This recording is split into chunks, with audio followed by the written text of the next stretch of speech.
everybody. I'm Ken Sullivan. Some of you know me, some of you may not.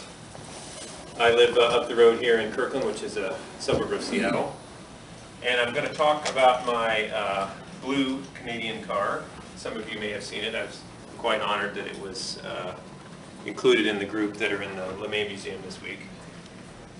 It's a really nice showing for CORSA, I think, to have, is it 10 cars total there, I think? 5 in the front, 3 in the back, and there's 2 down a level or 2s, I think, right? Something like that. Anyway, we're in you in Buffalo for the 2006 convention. Mark, you were. A few of you. Stan, you were. I gave this presentation first there. I had recently restored the car, finished the year before, and I splurged to the max. I'll never do that again. It's very expensive. But I took the car all the way to Buffalo because then a friend helped me take it across the border, and we actually took the car back to where it was built. I'll explain that later. So that was kind of fun. It was kind of a once-in-a-lifetime sort of thing. So let's go ahead and jump in. This is going to be kind of a story of resurrecting this car, and I do accept cash donations, and the reason why you would want to give me money is not because I need money to defray the cost of the car, but because I have provided you with an ironclad, but honey, what I'm doing is nowhere near as crazy as what that Kemp guy did. So I accept cash donations for that purpose. Didn't your first wife say that you only spent $3,000 on it and she'd sell it for what you said you invested in it? Same wife, sorry. So as you can see, profit is overlaid with a maple leaf, because it certainly wasn't, it was really fun, but there's no way I'd get the money out of the car if I sold it. So here's what the car looked like in November 2005, shortly after we finished it. It looks pretty much the same way today. It doesn't get driven really at all, so it's more or less the same. I don't make a good show car owner, though, because I don't own a truck or a trailer, so it pretty much just goes around to local shows. And as you'll see, there's a bunch of stuff on the car that's really hard to replace. The primary one holding me back from driving it is the glass. We'll get into this a little later, but the glass is all unique to Canada and unique to convertible. The rear quarters are unique to convertible, and it's tinted, so it's, I'm too afraid of getting a big rock, so I don't really drive it very much. On your wonderful roads here? On our wonderful gravel roads that are masquerading as paved, yes. Can we ask questions here? Yes. Just out of curiosity, I appreciate why you don't drive it. How often do you start it? Do you let it sit for a year? No. Yeah, I have stable in the gas, but every couple of months at the minimum. And I take it around the neighborhood, even in the middle of winter, as long as it's dry. Yeah, it's important, I think, even though it's in a dry garage, it's important condensation, especially in the exhaust system, to get it running every couple of months. So here's how it looked when it came to my house. It didn't come directly to my house. I went to a friend's for disassembly. But this is how the car looked when I purchased it in October of 1998. It was obviously painted the wrong color and all that kind of jazz. And this is, it's kind of a strange story because I actually tried distinctly not to buy this car. I had 2 or 3 Corvairs at the time, and that was plenty. And it became known to our local club that this car needed to find a new home. It was owned by an elderly gentleman here in Tacoma, south side Tacoma, Lakewood neighborhood. And unfortunately, he and his wife both were having rapidly declining health, so they were moving into assisted living. And the kids, as is often the case, needed to liquidate the family home and the belongings in order to pay for that kind of care. So we knew it was going to need to be moved, and I tried for, gosh, I don't know, 4 or 5 months to find somebody else to buy it, because after I understood what it was, I knew that it was probably a pretty rare car and should have a good home. I think, it's hard for me to remember now, but I think Eric Starkey told me about it. Some of you know Eric, he lives in Southern California. One of his very most favorite things is the 1966 model CORSA with the turbo engine option. So he just kind of tracks them. When he hears about them, he tries to keep track of them. And he heard about it because it's a 66 turbo convertible. And I tried for several months. I just couldn't find anybody else who was willing to take the plunge for whatever reason. So I eventually went ahead and built it. So let's talk about, or bought it. So let's talk about a few of the numbers here. It's a somewhat early production car, built in November. As you can see, we know quite a bit about it. And that is thanks to a couple of gentlemen who I had the very great pleasure of meeting and spending some time with during the Buffalo Convention in 2006. These were fellows that Dave Newell knew and Stan East and some of the Jim DL people know. But they took it upon themselves in the early 70s, I think, for rescuing the General Motors Canada records before they were tossed out. So if you have a Canadian-built General Motors product, you can get lots of details about when it was built and that sort of stuff, and they provide it for a service. So we got to meet some of them, and we actually, Dave and I, with help from the CPF, created a thank you plaque for them. We had a little ceremony.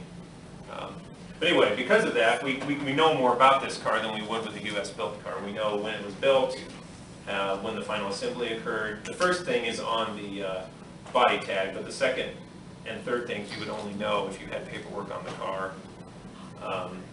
And it has had a few options.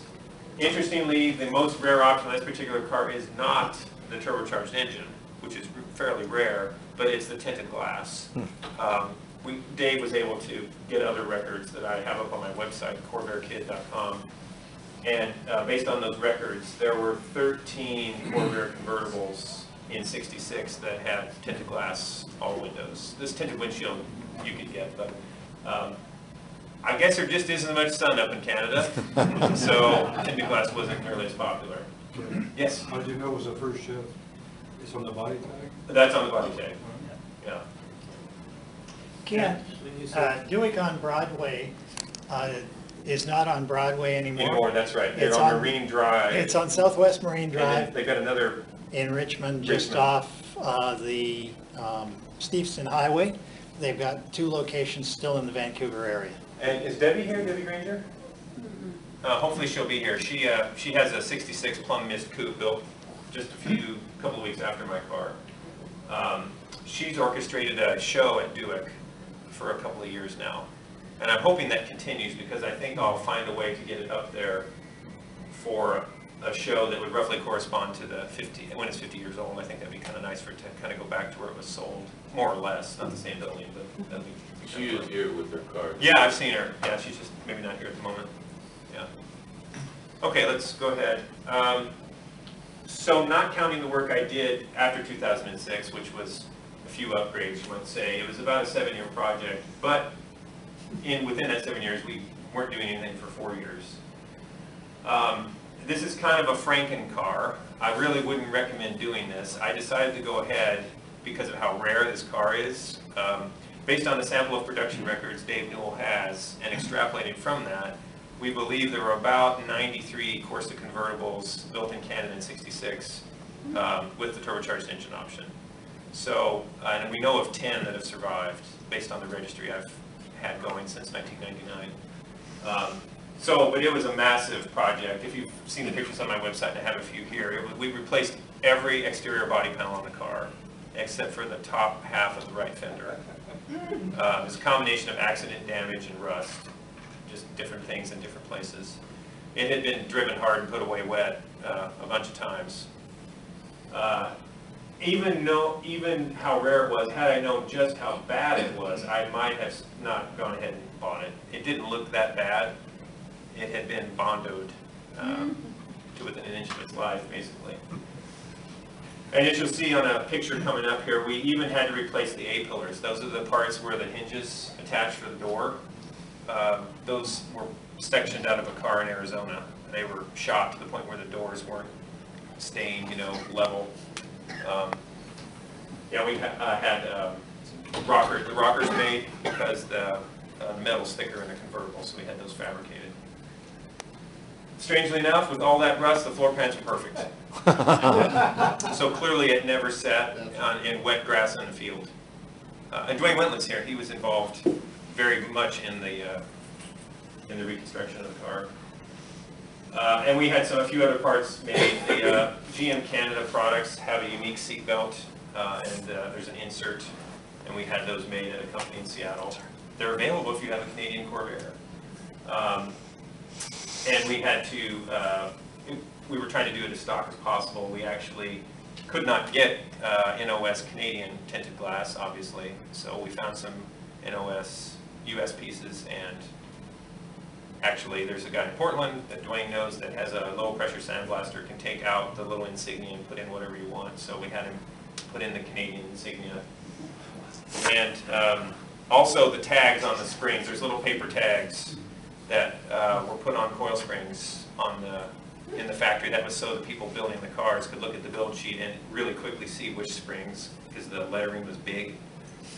Jim Broussard's here, he's in the back. He's got a 64 US Belmonts that still has parts of the spring tags on his car because it's only got 17,000 original miles. They didn't last very long, they're just made out of paper. My 65 Monza still has all 4 Nice. paper tags. You should document those if you haven't already. US car. So here's just a little bit of looking at it. That was the driver's windshield corner. Had bad. This was really a surprise. This is the driver's side fender with the outer fender taken off. Corvairs in a lot of places, you know, are double wall, an inner wall and outer wall. This was rusted. You couldn't see this cancer until you took the fender off. So I know all of you now lay home awake at night wondering if you had the same problem inside your fender. Maybe is my answer. It's hard to tell. Perfect floor pans. And this was kind of typical accident damage. The rear end had been caved in too, had been hit in the rear, which buckled both of the quarters in addition to being sideswiped once or twice. Jeez. So it just, you know, was driven hard. And then this is a little further on. This is what one of these looks like. Kind of looks like a Bug-Eye Sprite with the fenders taken off. This is the passenger side with everything out. The quarter, the rocker, and the A-pillar are all gone there. And then this is one of the NOS panels. That's the tail panel there. That's Brian Nordby holding that up. The guy is a genius. He did all the metal work on the car. Oh yeah, you can see 2 fenders here, or 2 quarters, I mean, here in the rear panel. Question? Yeah, and you can see it's been put on a dolly, so it doesn't flex. Go ahead. Since you've had the whole car apart, do you know if the A-pillars lend any structural integrity to the car?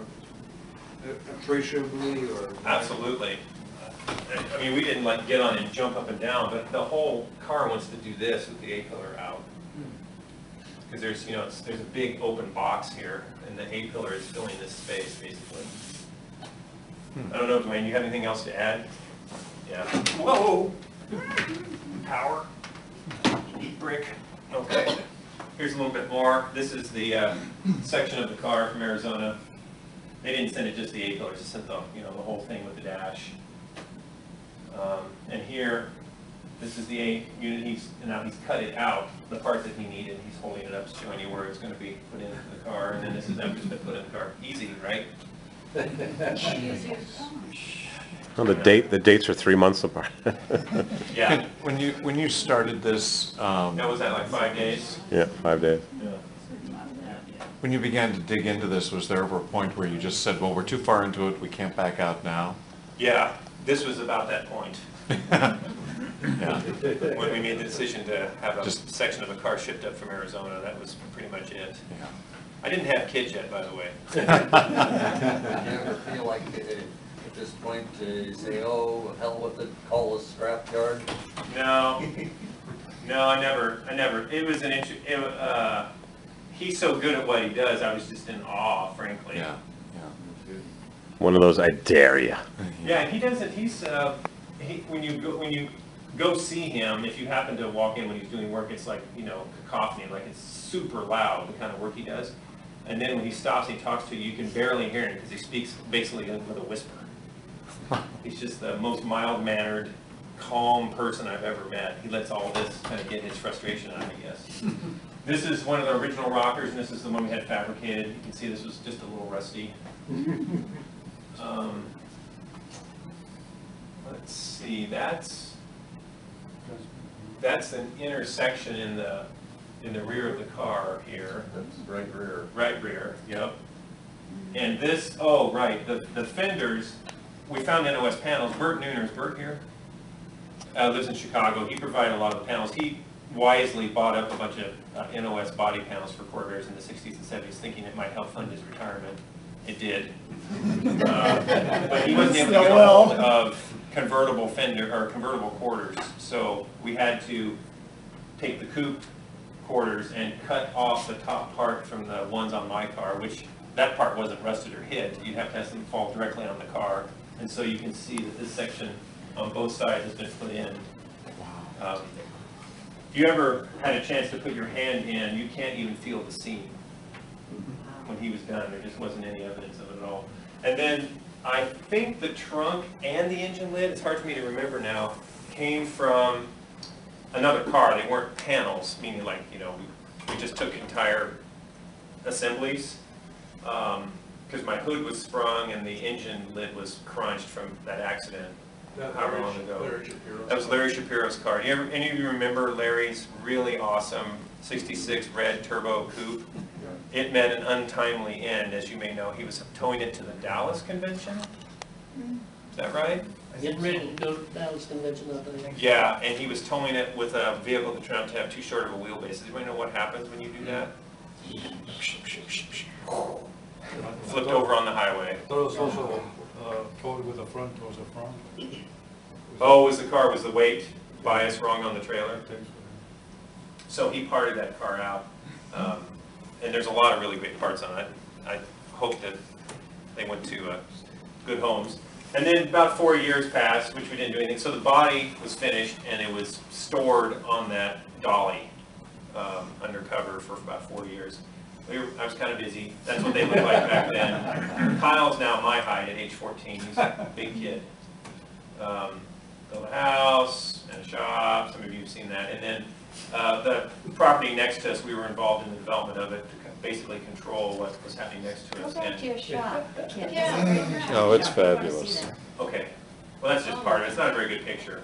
It doesn't show the whole building. But anyway, so if you ever want tips on how to lose money in real estate, I know them all. That's like how to become a millionaire, start off as a multimillionaire? Right.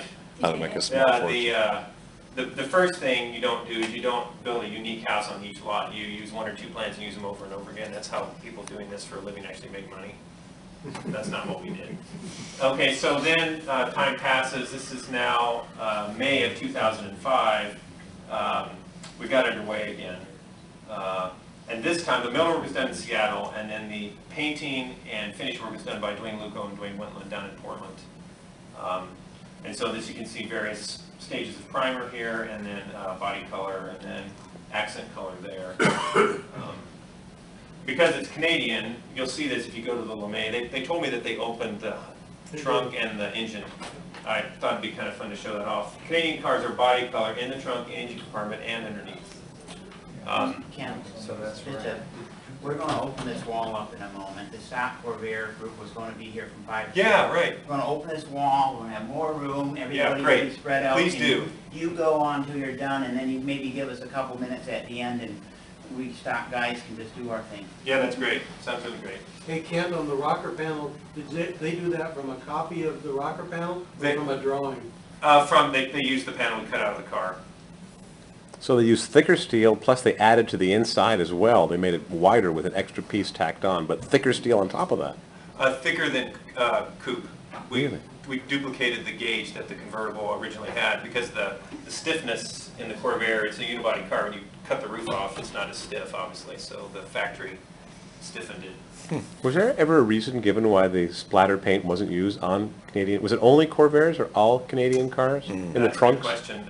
I'm not 100% sure. It was generally Canadian cars did not have trunk paint. It was an option. I have seen one late model Corvair that had the option, and it was the trunk was painted in body color, and then the splatter paint was added after. You just use a lot more paint. If you ever take down the splatter paint on a US car, there is body color under there. Maybe not carefully applied, but Well, it's it's there. not highly detailed, but they did paint them body color first in the US, and then they Sure. splattered them. What's the reason for the splatter? It's a little more durable, I think, and because of the funky pattern, you don't notice when you start to scratch it up. You want me to get? Yeah. Ford, as a side note, Ford used to use all the day's paint, mix it up, and spray their trunks with whatever was left over at the end of the Dog's day. breakfast. Yeah. Gray, puke gray. Yeah, because you mix all the colors, it comes out as a gray. I read that in one of the So, magazines. Bill will attest to this. Any of you who have seen the underside of the car, like on the lift at my house, truly, as nice as that car looks, the absolute best part of my car is the underside.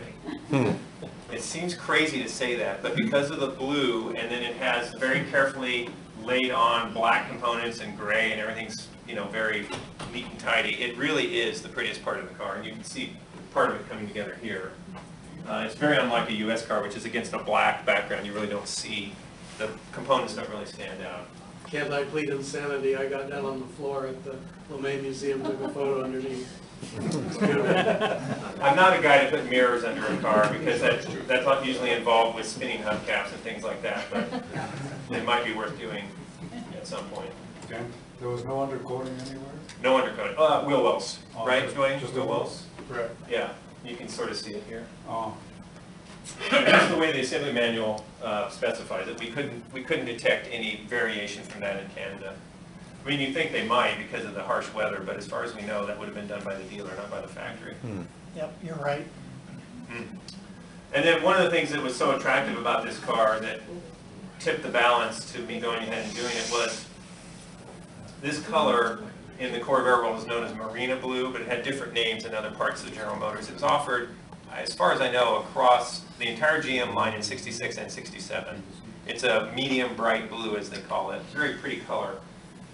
But most Marina Blue or equivalent cars that you see, if you go to a car show, usually will be blue, blue, blue, blue, triple blue cars. They'll have blue outside paint, blue inside paint, blue carpet, blue upholstery, because it was an easy thing to kind of just, either the dealer ordered it that way or the buyer requested it. But the guy who ordered this car, special ordered Horst Cobbs was his name, from Buick in Vancouver. For whatever reason, either he or his wife or who knows what, because they were getting a white top, they checked the box for black and white interior. So you've got black paint, black carpet, white upholstery, white top. It really sets it off nicely. So that was another reason I went ahead. And we got it done just in time for the Forest Grove Concours, which is a really neat show out in the small town of Forest Grove. They hold on there's a small college there, isn't there? It's on their campus. Every June, and so we got it done just in time for that in June of 2005, and then immediately we took it to the CORSA convention in Portland, which was just a couple weeks later. And I was really, really honored. I got a class win with the car. You mentioned a black, they checked off a box for white interior with black. What would, Black and white, as they call it, the black and white interior. if they had just specified white interior, what would have happened? Blue carpets? I think it would have been black. I think it defaulted to black. Because the inside of the doors are black, they're not blue. Question. There was no white interior in '66. You could not get a car with white paint on the inside, so there was not an actual white interior. There was a black interior and a black and white interior, but not a white interior. So no blue on the interior unless it was a blue car. Right. I think I'm right about that. We can look afterward. Can you go back one slide? And were the options different for Canada versus US as far as colors? Yes. Yes, there were 3 more colors offered on Canadian Corvairs in '66. They're literally not available on US cars. One of them, it's a super, it's not Danube blue, it's another kind of cobalt sort of blue. There's that plum mist, which Debbie's car is painted, which is a really beautiful color. And I believe it came to the US in '67. Some people tell me they see it on US cars in '67. And then there's... I have all the colored chip books. I do too. I think the third one might be a holdover of the dark forest green from '65. I think that's the third color. You're right. What year was that lilac? There's a car here. and I'm 65. Talking to Lilac. David. Yeah, the light purple. Yeah. Evening orchid. Evening orchid. In the Corvair world, it was offered on the other lines. Called Iris Mist on Pontiac. Oh, was it? No. Iris no. mist on GTOs, Pontiacs. Oh, I didn't see, I've never seen it Yeah, on Pontiac. I have a picture on YouTube. Okay, so was it worth it? Well, the only 3 colors available for the top, I believe this is true of all late models, certainly 65 and 66, were white, black, and tan. Those are your only choices in the Corvair world. Other parts of GM may have had other choices. So, you know, if you're talking about money, well, God, of course not. I mean, I'd be lucky to sell this car for 10 cents on the dollar, probably.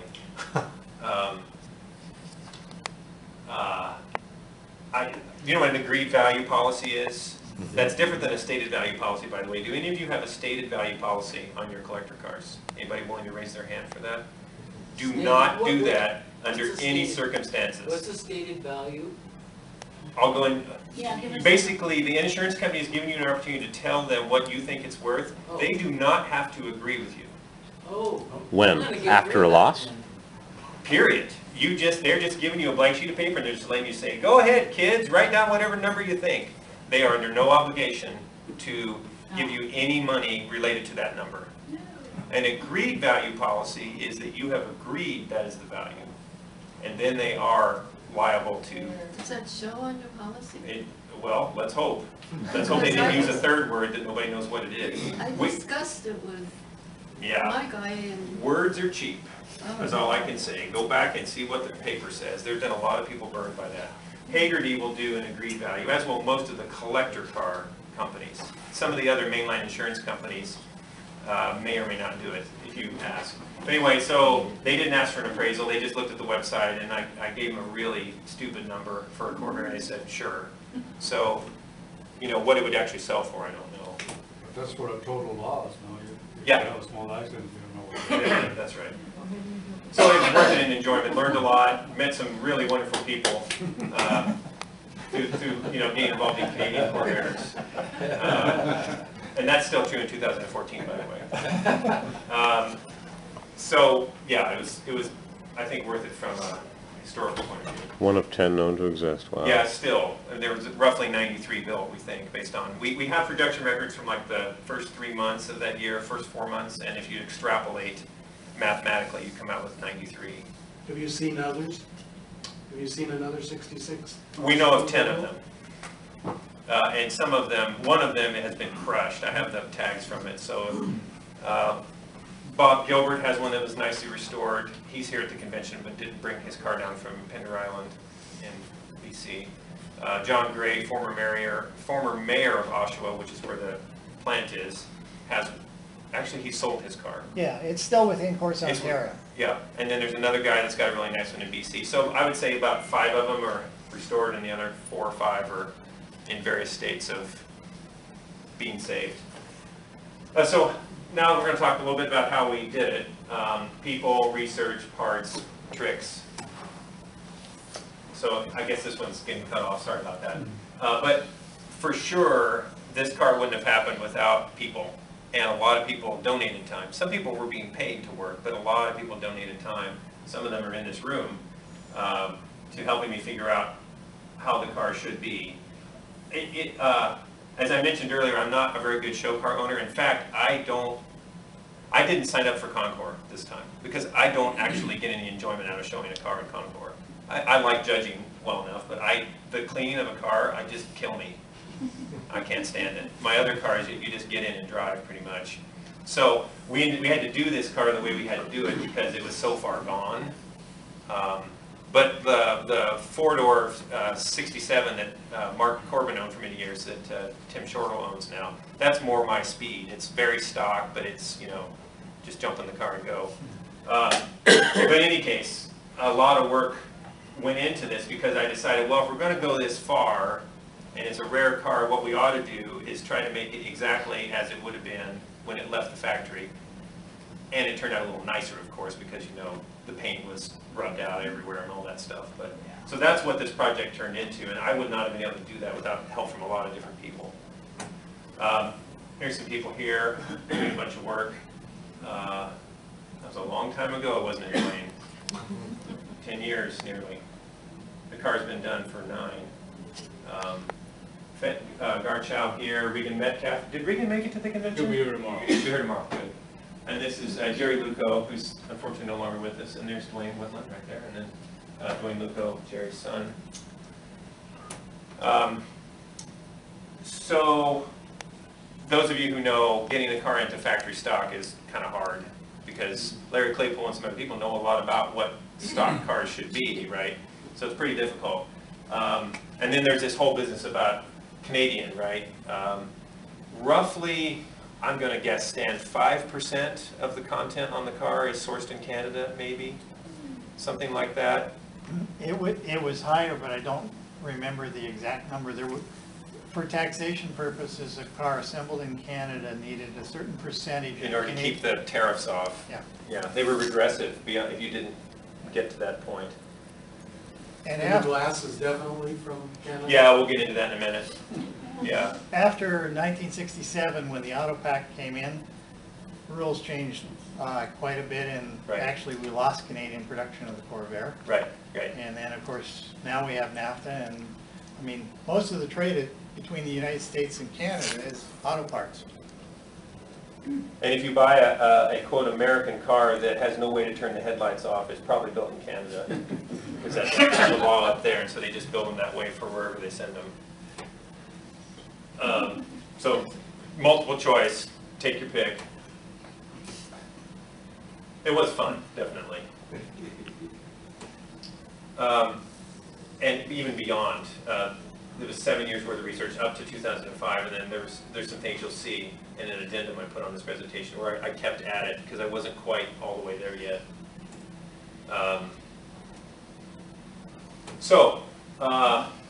One of the things, if you ever do this to a car, the first thing you need to do, and my friend Richard that did the disassembly with me, I didn't through this before, you have to take a photo of everything. Everything. Even things you will never ever want to see, you take a photo anyway, because by God you're going to need to see that photo later. Because you don't know what you need a photo of when you take it apart. And so you just keep taking photos. And this is before digital photography. These days, of course, it's really cheap and easy to take photos of everything, so do it. You will thank yourself later. This is where we first understood, for example, that the car was painted the wrong color. The original color was still in the trunk. And, you have all kinds of weird Canadian things. My 66 Fitch Sprint has that sticker by the oil filter. Okay, don't know why. It's a Canadian decal, or decal if you live in Canada. Can I ask you a question? The dum-dum on the back panels, all that heavy dum-dum that's put on so randomly. I just saw a car today, had tons on the left and 0 on the right, around the shock absorber. The guy on the left was asleep, and the guy on the right had a hangover. Yeah. That would be my guess. How do you replicate that? It's put on like cake frosting. Well, one day you get sober, and the next day you get drunk. Yeah, that's right. Just like we do. Where's that? That's doing it Pacific Northwest side. Bottom left corner. The You gotta body decide if you're dum-dum, the gonna seam do sealer. that, It's on basically, or if you wanna heavy. beat it up a little bit. I've got that sticker on my car. Things like In the front battery cable saying made in In the Canada. engine by the oil The filter. engine, by the oil. Yep. Things like that. And then always these wondered door why it was panels were made in Canada. They had a bunch of numbers on the back that you don't see on U.S. cars. 795 is the code for the black and white interior that was put in crayon on the panel. Did you redo for me? That part, no. But we've got a photo record of it. So, onto the Canadian differences thing. There are a bunch of parts that are unique. I didn't try to hook up to Wi-Fi. I don't know if they have it in this room, but I've got a page that many people in this room and others have helped me compile over the years about what we know to be different on 65 and 6 Canadian-built Corvairs. And Stan, thank you again. I thank you in 2006. I thank you again. You wrote a really awesome article in the CORSA Communique quite some number of years ago that my webpage basically just builds on that article. Kent, that was 20 years ago. In a galaxy far, far away. Here's some examples of the Canadian parts that are different. These are the seatbelts I mentioned before. They're quite different. This same style is used on all GM products. This is the trunk mat. It's made out of a totally different material, and I don't know how, but somehow you found the original material, why the place had it, because it wasn't a Canadian supplier you got it from, right? Well, it's SMS in Canby, Oregon, which is about 20 minutes from my house. And I went there and the guy says, oh yeah, I know what that is. It's the same as some kind of Buick. And he had enough for me to cut out like 4 or 5. Yeah, amazing. Yeah, the SMS actually helped with my ram side. My ram side hopefully will be here tomorrow. We duplicated the deluxe upholstery for a truck, and they actually have the ability to weave new cloth for certain things, and that's what we have, is the cloth in there is new. Canadian battery cable, it's stamped, different part number, things like the coil, the brushed aluminum job instead of black steel cage. Other things like the owner's guide that goes in the glove box and the warranty book, that's different. So had a couple of great gatherings up in Edmonton, Alberta. Boarding Ostergaard hosted us. That's him here. Where we all look a lot younger.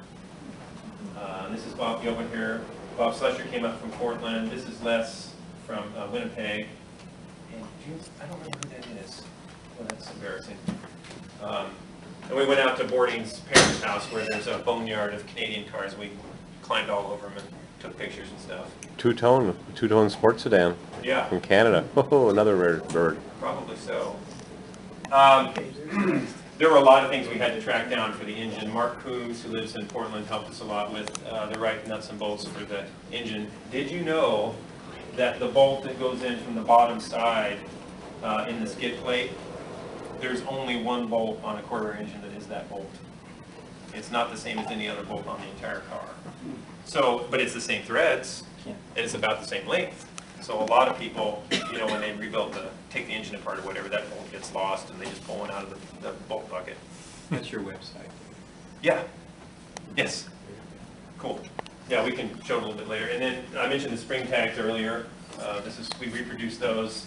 I had a graphic artist friend do that.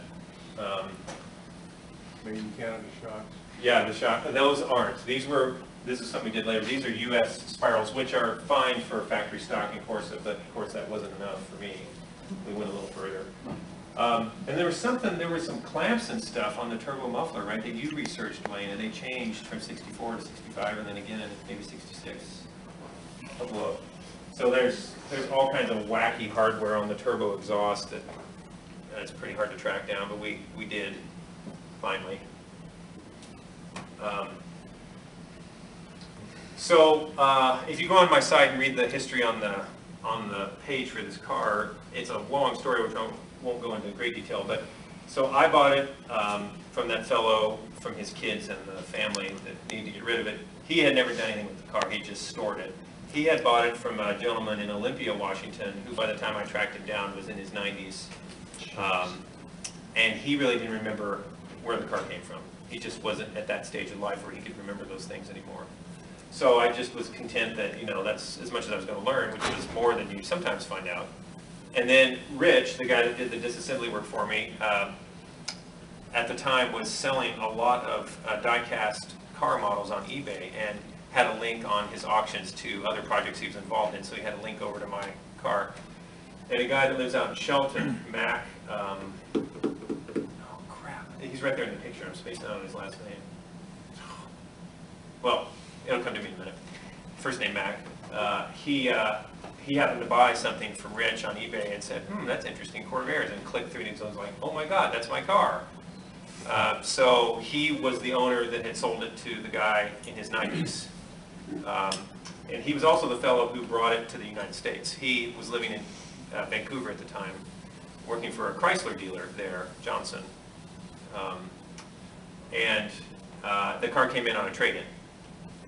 So, to make a long story longer, he didn't know much more about it because it had come in on a trade-in, and so I thought that was dead. But then James Hogarth, who will be here tomorrow down from Vancouver, he told me about how automobile owner records work in British Columbia, and that they have them, but you have to be able to show proof that you have permission from one of the parties on any signed document to get that document, or else they can't give it to you because of privacy laws.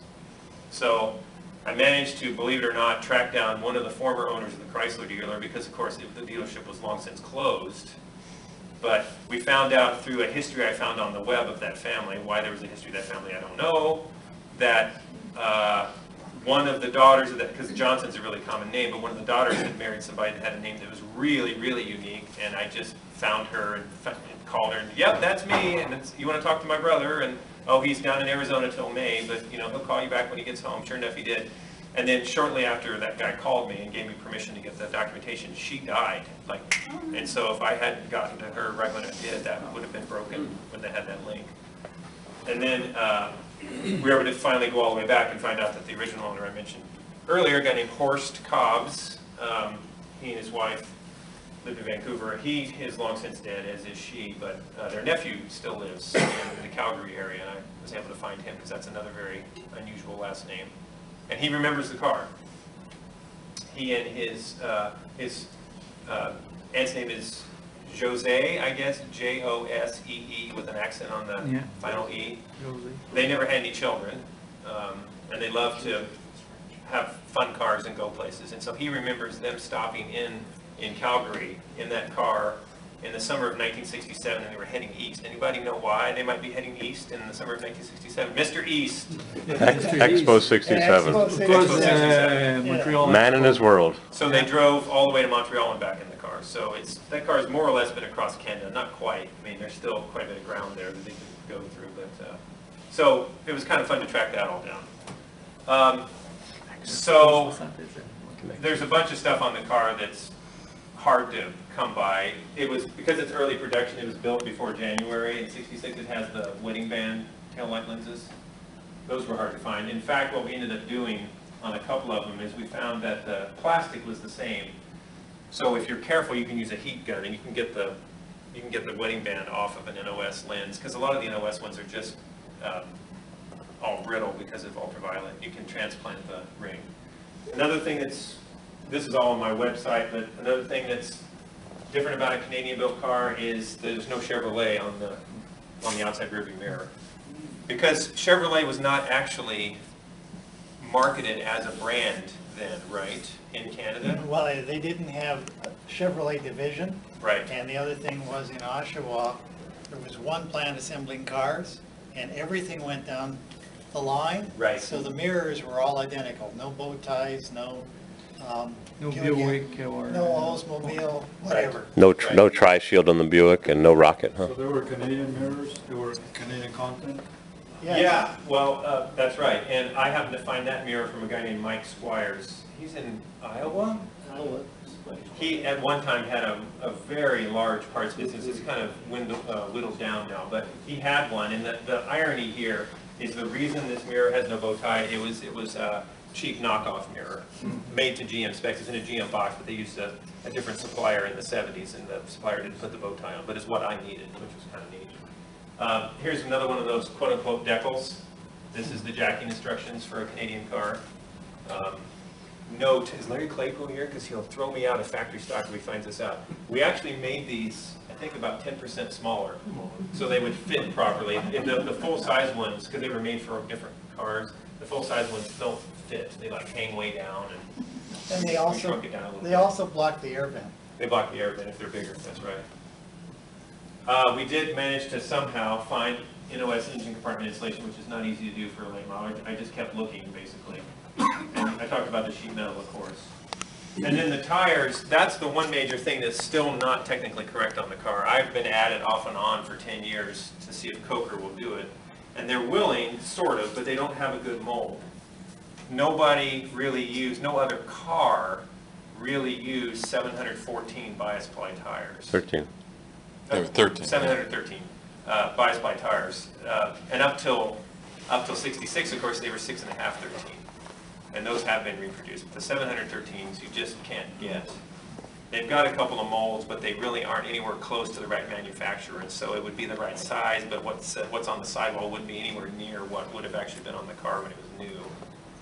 So they're radials, and I had, to get the right size stripe, Larry Claypool hooked me up with a guy that will take a tire, a black wall, and put a stripe, the right size white wall on it for you. I don't know what I'll do when those tires go to pot from dry rot. It's certainly not going to be from driving. And there's, this is some of the parts stacked up before they went on the car. Sometimes you have to buy more than one and then just sort through them when you're putting the car together.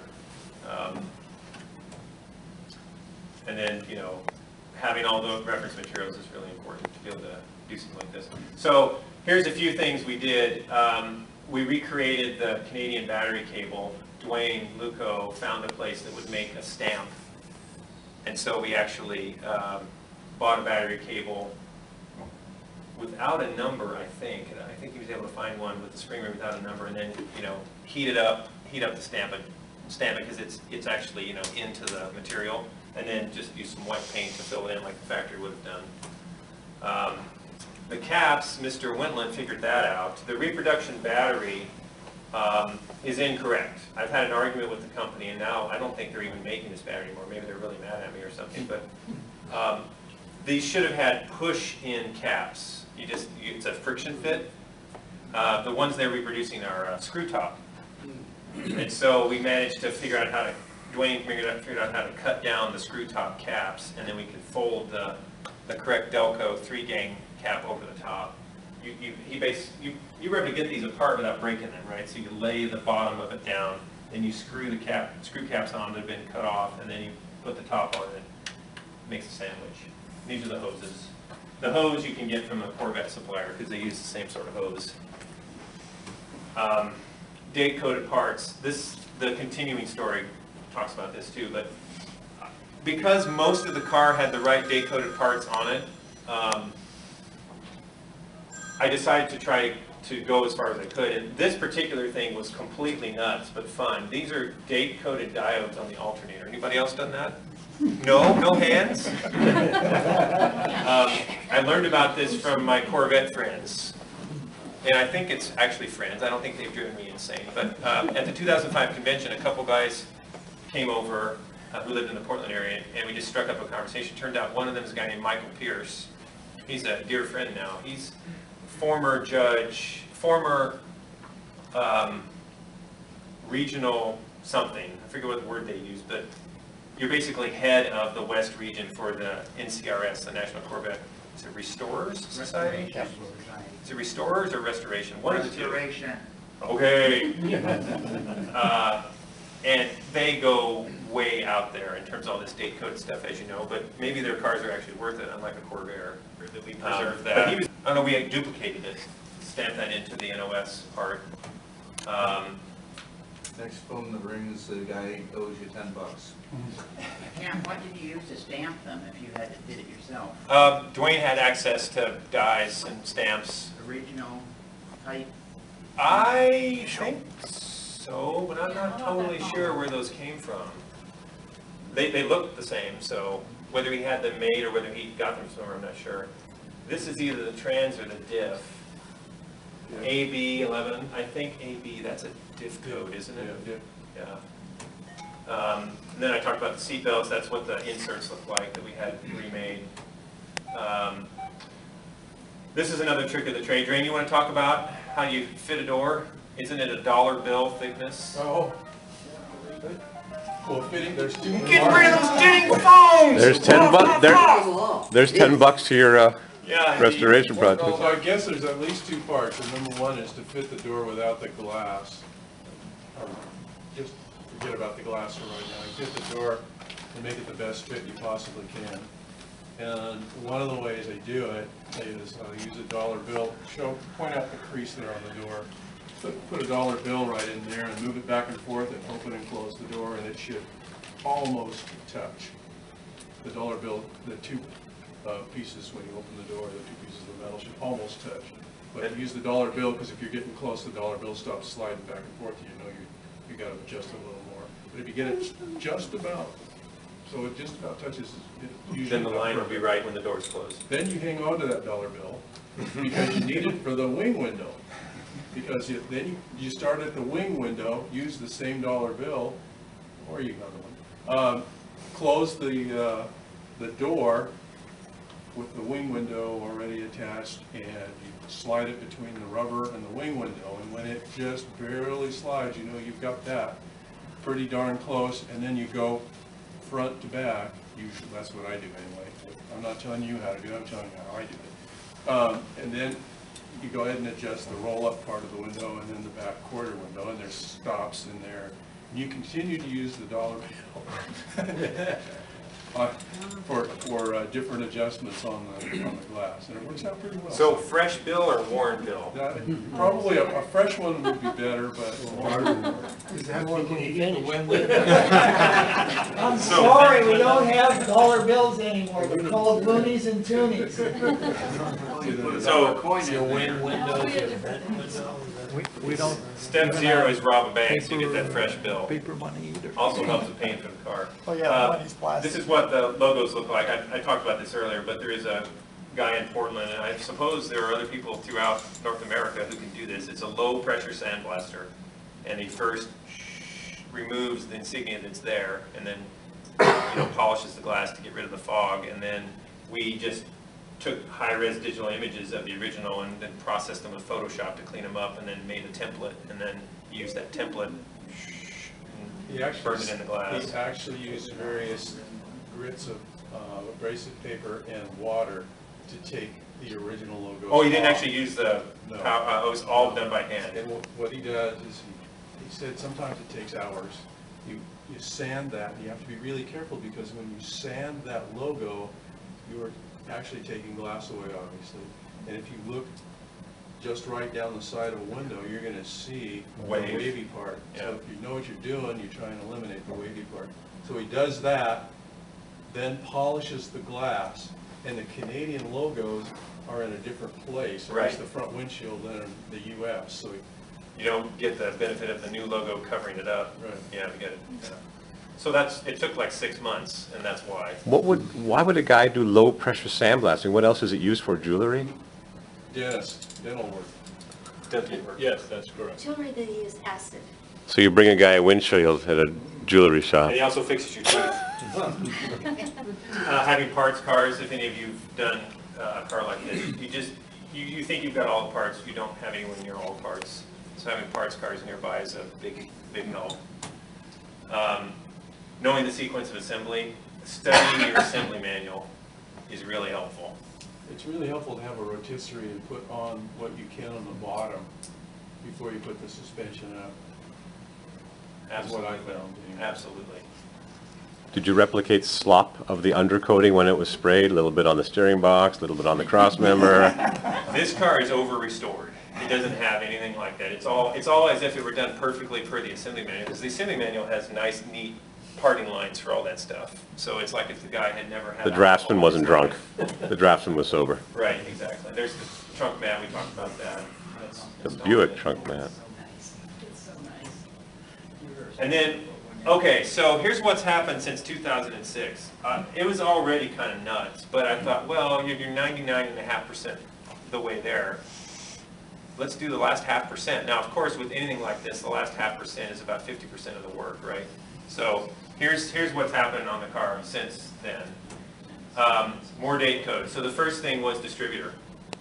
The engine had the original distributor when we took it out of the car, and through an unhappy series of events, which I'm mostly over now, the distributor got given to somebody else, and I don't know who, and it disappeared. I wasn't very happy about that. I posted on Virtual Vairs and Corvair forum several years ago, hey, I'd like to try to get the right distributor for this car. I'm not sure what it is. It's probably within this range.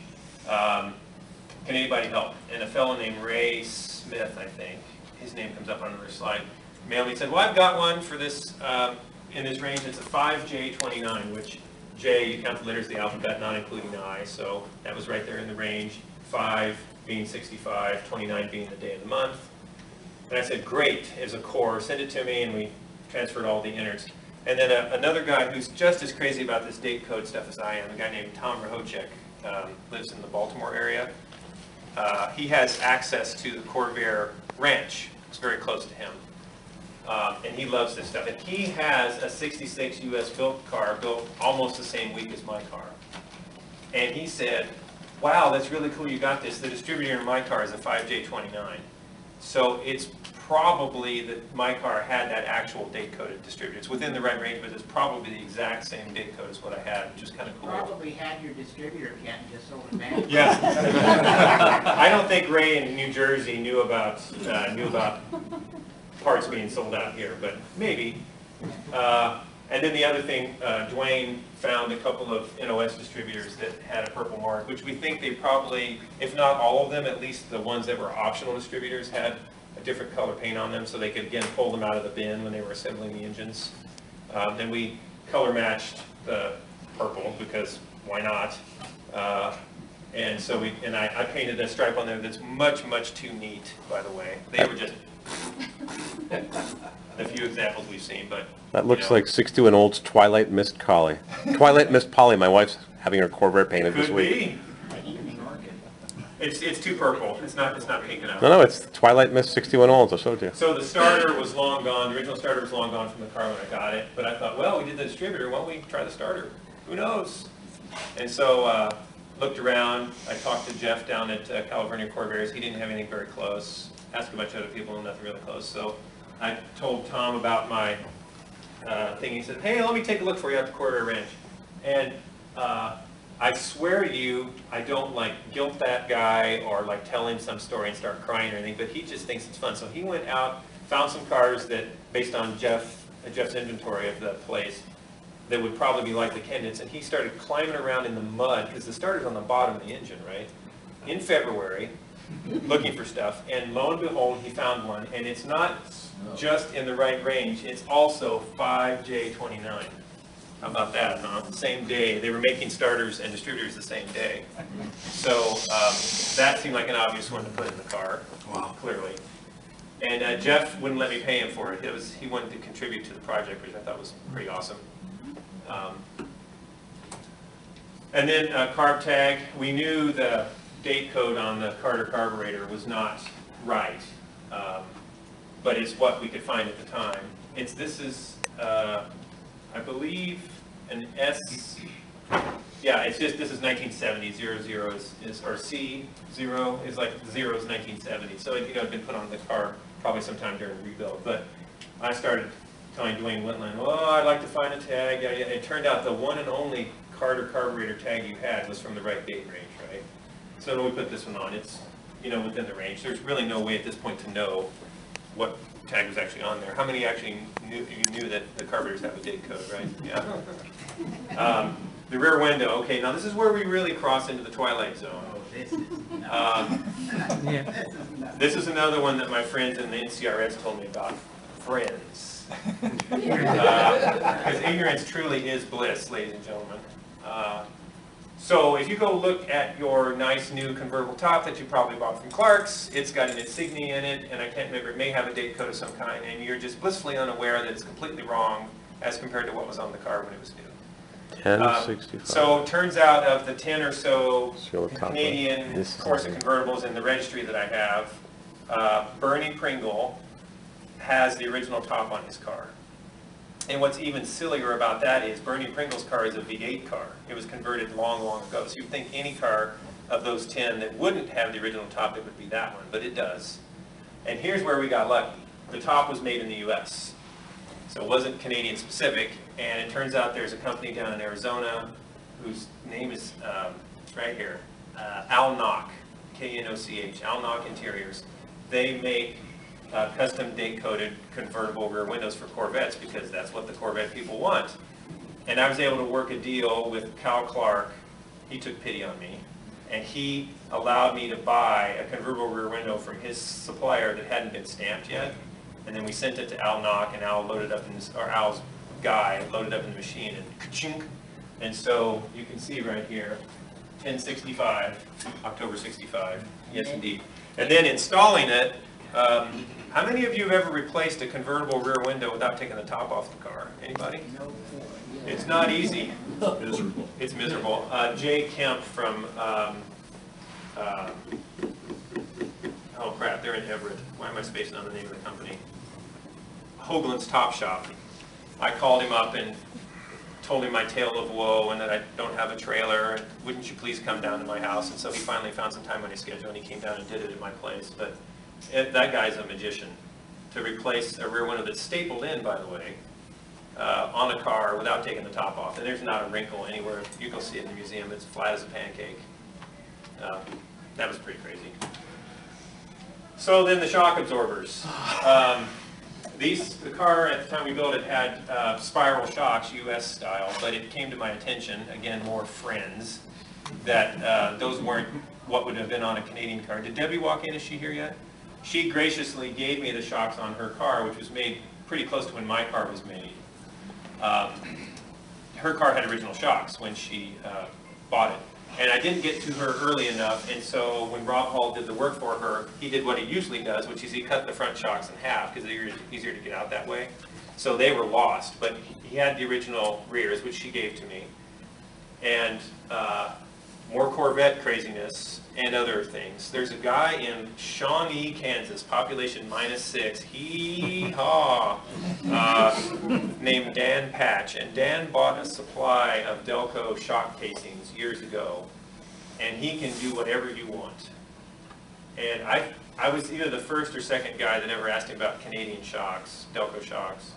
So he used the rears as a pattern and has the right stamps and stamped these. Let's see, this with that thing protruding, that's the front, right? With the, so yeah, these are the originals and these are the ones he made. They're pretty much dead on. And by the way, the writing is upside down as compared to the US. They just, whatever machine they were making them in, they went in the machine 180 degrees. And they're painted black instead of gray. So if you look now, the car has black, and the innards for the shock. I had bought a set of pleasurizer front and rears. Those are the replacements, you know, that came out after spirals, and just had them sit, and I thought, well, I'm never going to use these for anything. So he just took them apart and put those innards in those casings. Can I ask you a question about the engine? And Yes. I might have some information here for Canadian people. Was the engine made in Canada or USA? Tonawanda, New York.